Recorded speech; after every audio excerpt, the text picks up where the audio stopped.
Je suis Anne Lambert et je vais vous parler de nos actions en faveur de la préservation de l'environnement.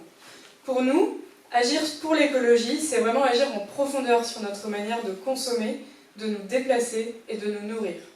Nous soutiendrons nos agriculteurs et nous attirerons de nouveaux porteurs de projets sur la commune. Parce qu'un nouvel agriculteur, c'est une nouvelle opportunité de se nourrir localement et donc de diminuer notre empreinte énergétique. Pour cela, nous réaliserons une étude sur le foncier agricole et en zone naturelle, de manière à mieux le valoriser, évidemment en concertation avec les acteurs locaux, que sont les agriculteurs chalonnaises et chalonnais, la SAFER, la Chambre d'agriculture et les autres associations gravitant autour du sujet. Nous travaillerons avec la communauté de communes sur le schéma de mobilité, avec deux idées sous-jacentes. Premièrement, favoriser les déplacements doux. Il faut que se déplacer à pied ou à vélo à Chalonnes puisse se faire en toute sécurité. Nous souhaitons également promouvoir le covoiturage et pour cela nous mettrons en place une plateforme qui permettra aux Chalonnaises et Chalonnais de se rencontrer et d'organiser leur trajet commun. Nous agirons également sur les déchets. Nous souhaitons que Chalonnes devienne une ville propre. Ça n'est plus possible, les sacs poubelles qui volent partout, le manque de poubelles en centre-ville et les bacs de dépose mal positionnés devant nos commerces.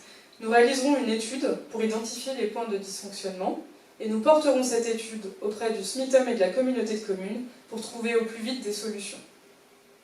Nous souhaitons un environnement qui n'aille pas à l'encontre des besoins de la population. L'éclairage public en est un bon exemple.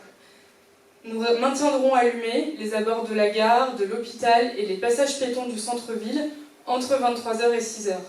Pour cela, on travaillera sur un mobilier urbain innovant et autonome, par exemple alimenté par du photovoltaïque. De même, le plan d'eau, nous ne souhaitons pas que ça devienne un sanctuaire inaccessible pour les Chalonnaises et Chalonnais. Nous devons travailler à construire une réserve naturelle qui est également attractive et un lieu de loisirs pour tous. Nous mettrons en place un groupe de travail qui permettra à chacun de donner son avis pour qu'on construise ensemble notre plan d'eau de demain. Nous allons mettre en place un plan d'habitat à moyen et long terme.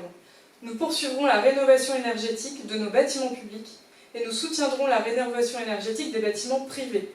Nous travaillerons également sur l'offre d'habitation disponible à Chalonnes pour construire quelque chose d'adapté à la fois aux plus jeunes, aux plus anciens, enfin à tout le monde. Et avec une logique, densifier le centre-ville pour préserver les espaces aux alentours qui sont plus naturels. Notre action pour l'environnement ne se fera pas en quelques jours ni en quelques semaines. C'est une action sur le long terme qui va prendre du temps et nous avons besoin de vous. Nous soutiendrons les initiatives citoyennes proposées par les Chalonnaises et Chalonnais en faveur de l'environnement.